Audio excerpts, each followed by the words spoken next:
Hello everyone, my name is Cui and my student ID is Z5448180.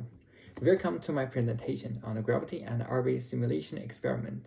In this 5 minutes video, I will demonstrate how I use physics interactive gravity and orbit simulation to explore Kepler's 3 laws of planetary motion.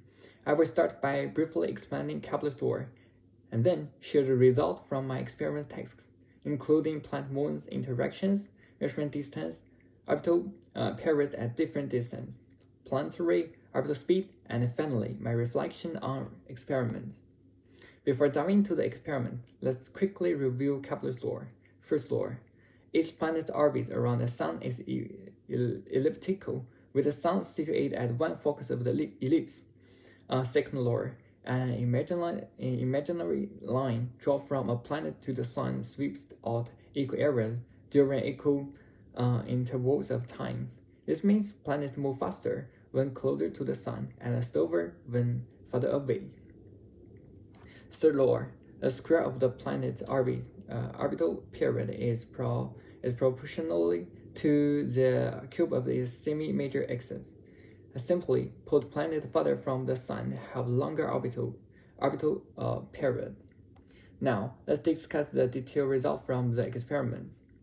Does the planet move as the Moon orbits? Yes, the planet moves slightly due to the gravitational pull of the Moon.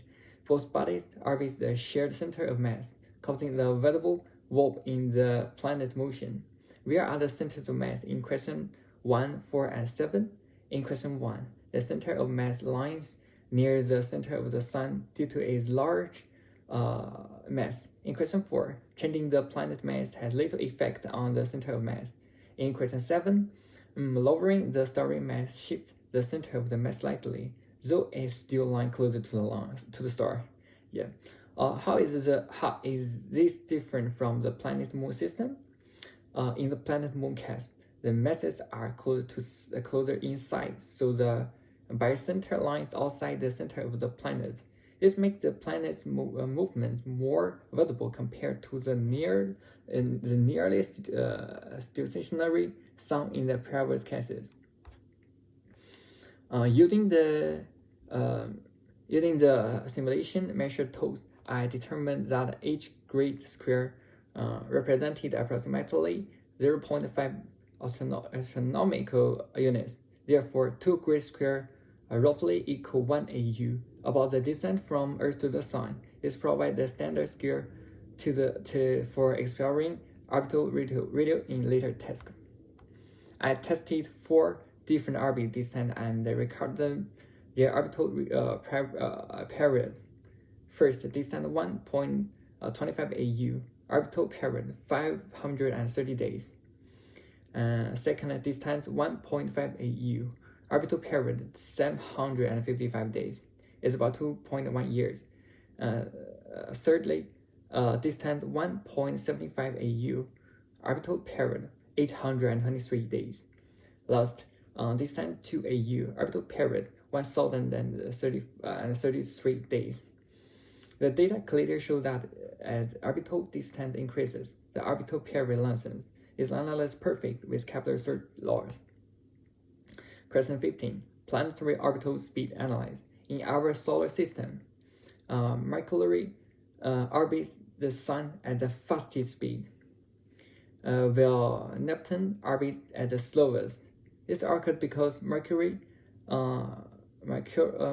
closer to the Sun experiences stronger gravitational pull and must orbit faster to avoid falling into the Sun.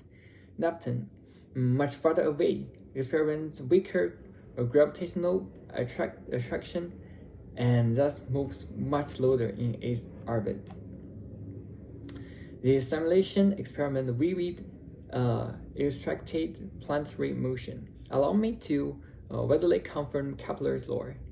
The visualization of bicenter motion particularly impressed me, providing a deeper understanding of gravitational interactions. Overall, this experiment significantly enhanced my appreciation for the enhanced and the universality of physical laws, defining my groups of Kepler's law and Newton's gravity. In conclusion, the gravity and orbit simulation effectively vivid validate Kepler's law, demonstrating their accuracy and relevance. Thank you very much for watching.